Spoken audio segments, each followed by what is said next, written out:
Hey everybody, we're here at InfoComm 2024 and just wanted to present our ZT201. It's got great applications for conference rooms, classrooms. We have a transmitter on this side that is HDBaseT technology. It sends 4K at 60 Hertz, 444 chroma sampling, 120 feet 4K, 230 feet for a 1080p signal. You've got USB-C charge, USB-C connector so you can transmit the signal. You also have your regular USB and an HDMI where you can scroll through the sources very easily. It makes this very easy to work with, so people that don't have a lot of technical acumen can still just come in, plug in their device and be able to run it. And this is the transmitter with HDBaseT output on the back.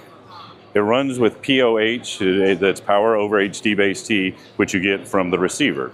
The receiver, as you can see, has the HDBaseT input, HDMI output, another HDMI in for a source. You have your audio output as well, and two different USB.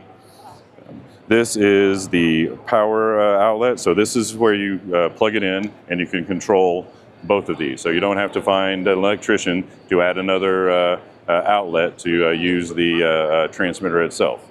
It has plenty of different applications. It has a really reasonable price point for our end user, and also great value for our installers and integrators as well. So we have a number of different other conference room solutions as well, but this one is great for one classroom or a full campus.